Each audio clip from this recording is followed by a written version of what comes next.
So for 4.2, we're looking at special applications for our ratios and proportions. It's kind of day 2 of working with them. But yeah, special applications, opportunities as to where we might use those. For the bell ringer, we looked at proportions, different digits. Ratio cannot be equal to a half.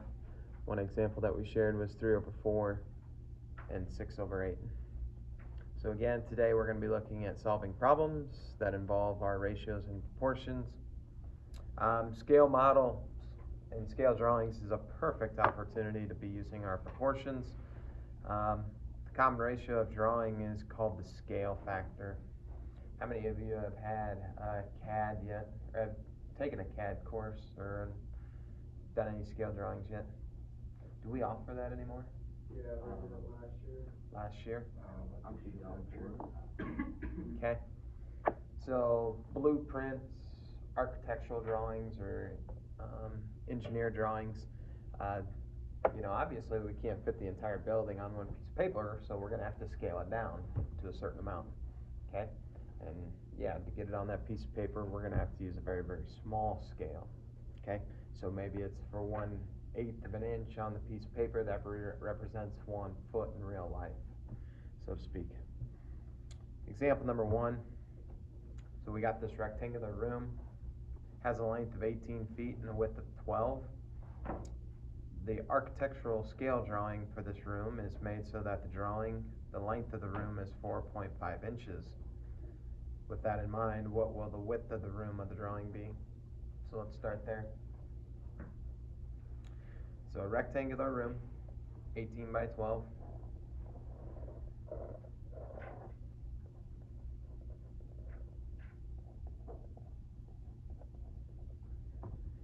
And as soon as you hear scale drawings, yeah, perfect opportunity to set up a proportion. You can set this thing up a number of different ways. But before we do so, I'm going to draw a copy of that scale drawing.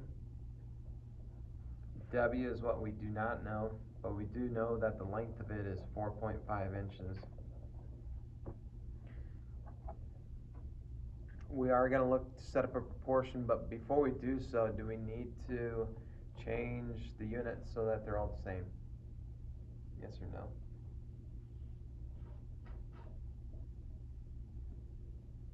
No, we do not. We do not, as long as, when we solve for W, we know this unit is going to be in what then? Inches. Very good. So again, we can set this up a couple of different ways. Let's start with this one here. We could go width over length. Our width in this case is 12. The length is 18. It is a little warm. As we go width over length, now that we have established width over length, what does this ratio over here on the right need to look like? W over 4.5 or 4.5 over W?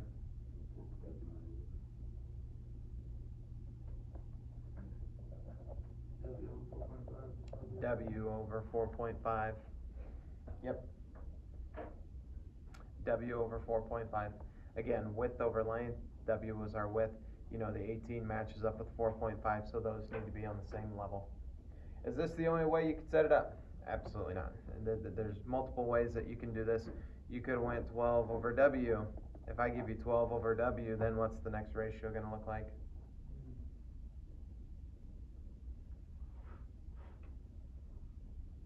The other two that we didn't use? 18 and 4.5, right? Which one's going to go on top? 18.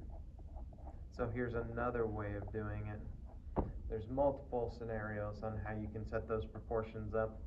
Okay, but as long as you just keep your rows the same and on the same line, you'll be fine. 12 times 4.5, help me out. Yeah, I think 54, right? Is that what you said? 24 or 54? Either way. 18 times W. So what we're doing now is cross multiplying, right? Talked about that the other day.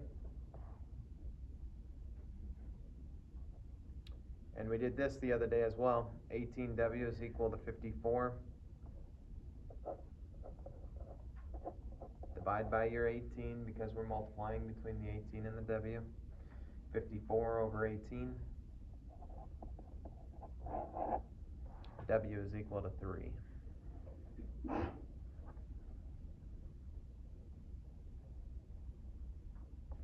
Last question here, what is the scale factor? You know, we solved this, and again, I should have been good with my labels here. 3 what here? 3 inches, right? So when it comes to the scale factor, any thoughts or ideas?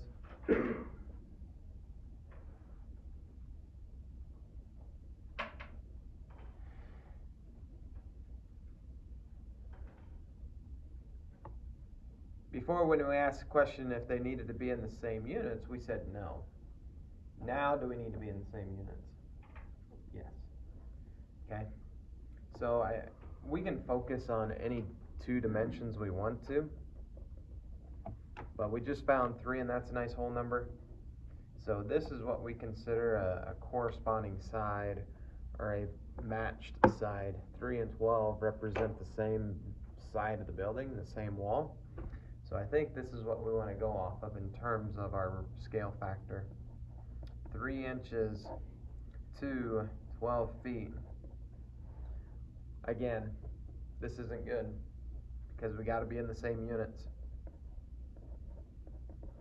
So if I convert 12 feet to inches, what do I got to multiply by? Yep. And 12 times 12, 144. So now we've got a, now you can see it, now we got a ratio of 3 over 144. 3 does go into 144, 48 times.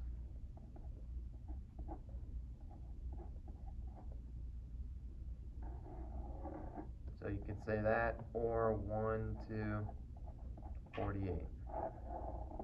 That would be our scale factor. Scale factors, we typically like to use fractions, but again, we can use that. We could also say this. This is a common way of viewing scale factors. Anybody collect like model cars or tractors or other antiques? You got different sizes, right? Like growing up, I had the really little tractors. Those were small. And then you could have the bigger ones that were meant to kind of go outside and whatnot. Well, if you look on the package, you're going to find something like this here. 1 to 16 model, or 1 to 32 model. It's indicating the scale factor size, okay, of how much smaller it is compared to the original size, okay. Let's go to number 2. In a drawing of a triangle plate, the height is 18 and the base length is 14. What will the corresponding height in a reduced copy of this drawing be if the base length is the copy 2 3/16 inch? Draw these out, guys. I know you don't like to take the time to make your sketches, but sketches are very, very helpful. There's our triangular plate. The height is 18. Now the height is not this length or this leg length, but the height has to be perpendicular to the base. So your 18 is that vertical dimension right there on the inside. 14 is the base length. That's this dimension. And now we're wanting to reduce this copy down so that the base length in the copy is 2 3/16. So much, much smaller.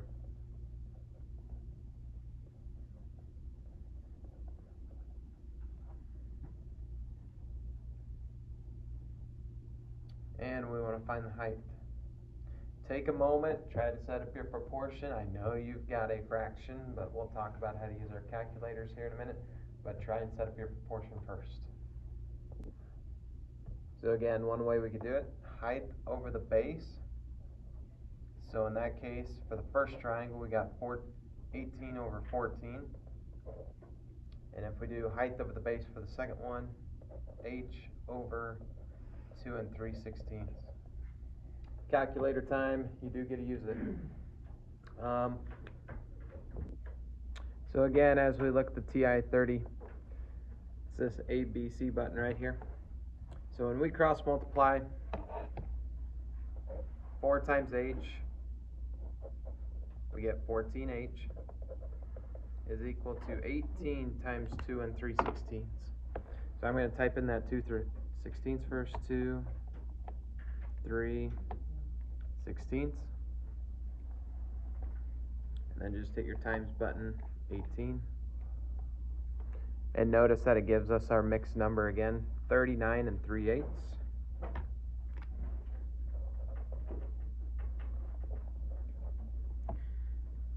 If we have 39 3/8 in our calculator, you do not need to re-input it, because what's the last step to this equation? What do we need to divide by? 14. So divide by 14. If it's in your calculator already, all you have to do is hit the divide button. So it'll take that, divide by 14. So there's obviously kind of some tricks with your calculators. If you can get the sequence right, save it in your calculator, use that previous line and go right into the next operation, and it'll save you having to re-input that. But at the end of the day, 2 and 13/16 is what you should come up with.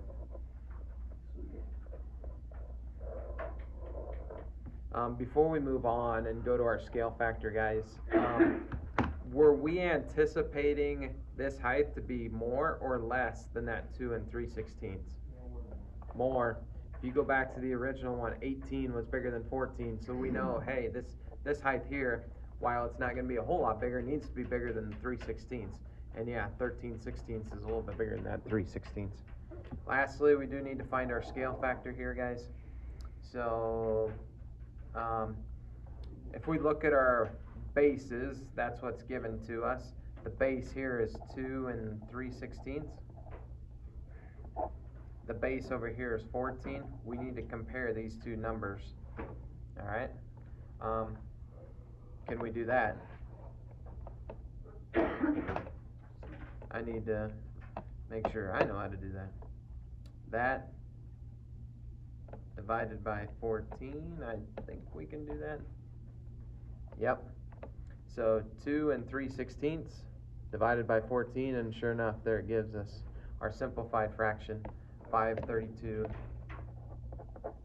Is everybody good on how to input that?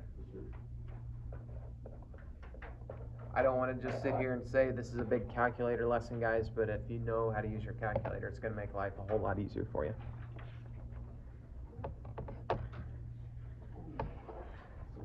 So similar figures is another opportunity to use our ratios and proportions.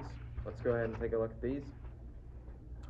In general, two geometric figures that have the same shape but not the same size are said to be similar. Shoe sizes.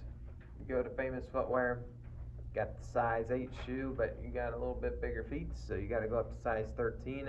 Similar shoes, not the same size but the same brand, okay, but similar. Example number 3, 6 foot tall man casts a shadow at 8 feet. How long is the shadow of a 15 foot tall house?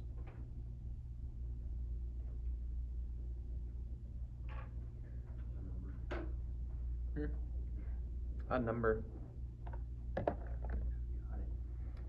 Proportions again, guys. If you want to, you can make your sketches. There's our person, 6 feet tall, casting the 8 foot shadow.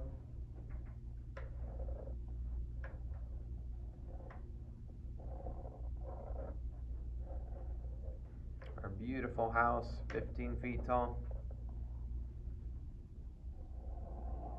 And then it's going to cast a shadow. I'll call the variable S. Again, how long will the shadow be? 20? Your proportion.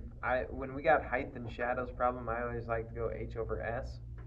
I just like to pick a system and go with it. So H over S for me is equal to 15 over S. This is the essence of the lesson. This is the whole point of today's lesson. Can we set up this proportion? Thumbs up if you feel okay with this idea. All right. And then from there, I think you guys are good with your cross multiplication.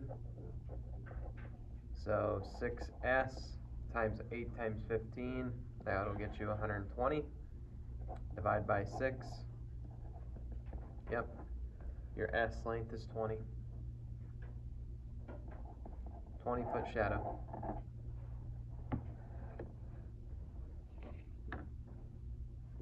Direct proportion.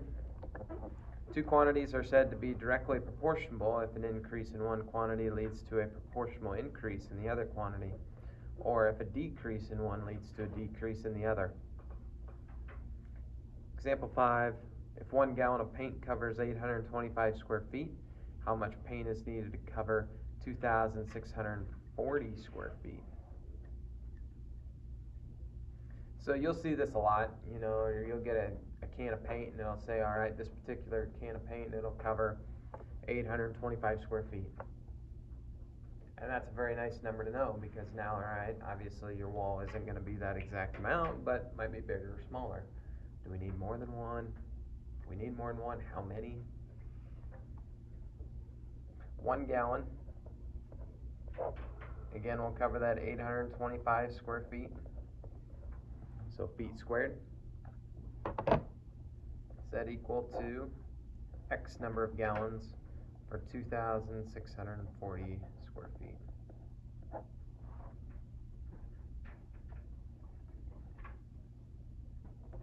What'd you get? 3.2.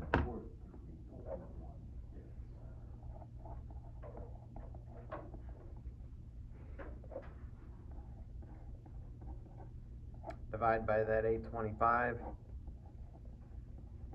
We get X is equal to 3.2. All right, if we need 3.2 gallons, how much are we going to buy? Probably going to have to buy 4. Some of you might you could do that too. 3 gallons and then 1 quart. You could. Depends on how much money you got in the budget, right? Or who's buying it. If you want leftovers or not. Some people might use up all 3 gallons and then see how much is left and say, oh yeah, a quart will do, or a half a gallon will do, whatever. But if all we can buy is gallons, and sometimes when you go to certain places, that's all you can buy, you're going to have to buy 4. What is the cost of 6 air filters if 8 filters cost $55.92? Go. Each filter costs $9. Each filter costs $6.99, but $3.50, $16.90. wait, you lost. You lost one song. How did I know that was coming? I got it from Bergen. I got it from Zach.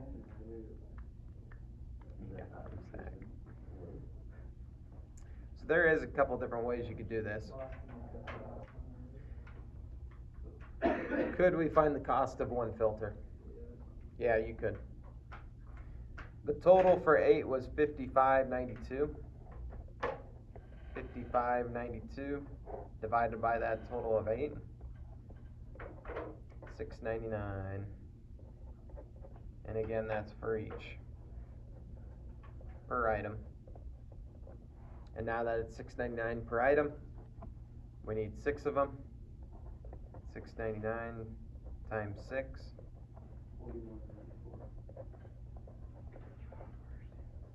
Job, Hunter. Could we have set up a proportion for this? Yep. For your proportion, you could have went 8 over 55.92. If I do that, that's equal to what? Yep. There you go. And you can cross multiply that and get your answer as well. You're doing good, guys. Big example day, but you're doing great. Inverse proportion. All right, this one's where it gets a little bit more complicated, so we got to pay extra attention to detail here. Inverse proportion, no longer just setting it up as our typical proportion. Two quantities are said to be inversely proportional if an increase in one quantity leads to a proportional decrease in the other. Okay, this is the teeter-totter effect. If you and your buddy are on the teeter-totter and your buddy goes up, where are you going to go? Down. If you go up, where's your buddy going? Down. They go in opposite directions. So again, if one decreases, the other one's going to increase. So this is no longer a true typical proportion. Okay? If a certain trip takes 2 hours at 50 miles per hour, how long will it take at 60 miles per hour?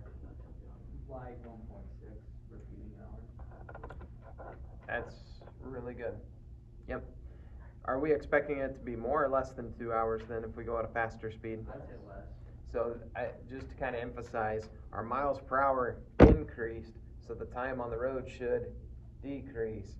That's all why you like to meet that speeding limit, maybe sometimes exceed that speeding limit. Okay? But at the end of the day, 50 miles per hour over 60, we could start with that. So if this is our ratio of speed, and this is an inverse, now we've got to set this one up to be the opposite way. We are so programmed to put the 2 with the 50. But where's the 2 going to go, Hunter? Top or bottom? Try again. It is going to go on the bottom. For an inverse proportion, and it's going to be vital that you can identify that, it's got to go in the opposite spot. Got that? So yeah, we're not wrong by setting it up this way. Cross multiply. 60x, 50 times 2 is 100. 1.6 repeating. What's 0.6 repeating? 1 2/3. 1 2/3 hour.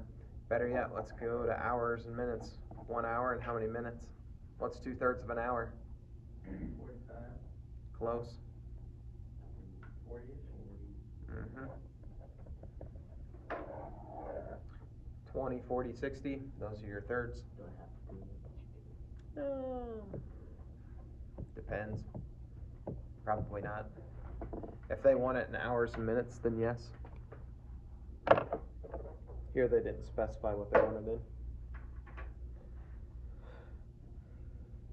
Okay, I've got a heavy do 6B. If the volume of gas in a cylinder is 300 cubic centimeters when the pressure is at 20 psi, what is the volume when the pressure is increased to 80 psi? So maybe just establish what your two ratios are going to be. Pressure, and I think we got both pressures. We've got 20 psi and 80 psi. So for argument's sake, let's go 20 over 80. Is this an inverse or direct proportion? Inverse. Inverse. And they told us that the pressure is inversely proportional to the volume if the temperature does not change. But yeah, pressure is inversely proportional to the volume. So, last question, 300. It's originally mapped to go at 20, but where do we need to have it go? Top or bottom? Bottom. Bottom. Again, can't state this enough. This is an inverse. So do not match them up. It was given 320 was the match. Don't put it with the 20 though. Put it on the opposite one.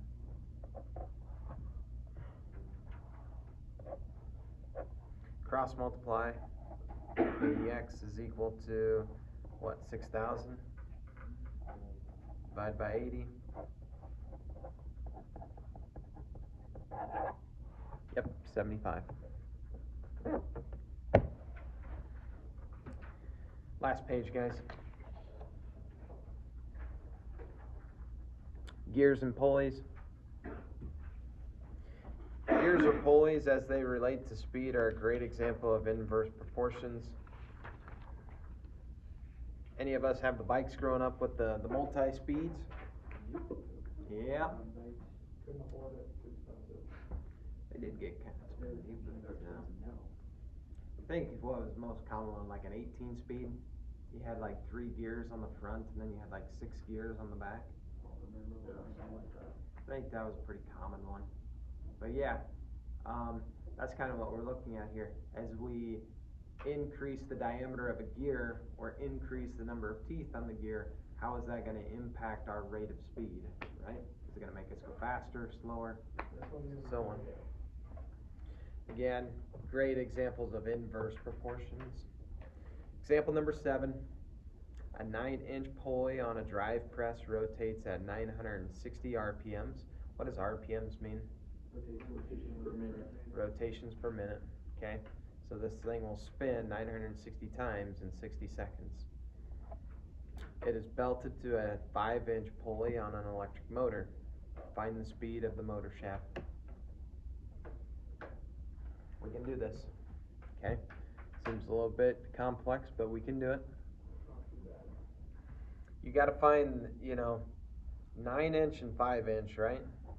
So just start with those two. That's your diameter. So I'm just going to go 9/5 for argument's sake. If this is inverse, now the other one that's given to us is the 960. What does that need to go with? The 9 or the 5? Probably with the 5. Probably with the 5, right? It said it was an inverse relation. So don't put it with the 9. Put it with the other amount. Again, inverse of RPM. 5 times x is equal to 9 times 960. 8640. 7928.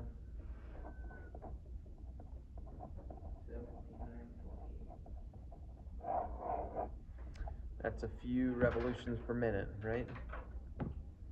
Moving pretty fast. And the last one. If a pulley B is 16-inch diameter and rotating at 240, what is the speed of pulley A if its diameter is 20 inches? Take a moment. Try and set up your proportions, see if you can get that answer. Very wrong.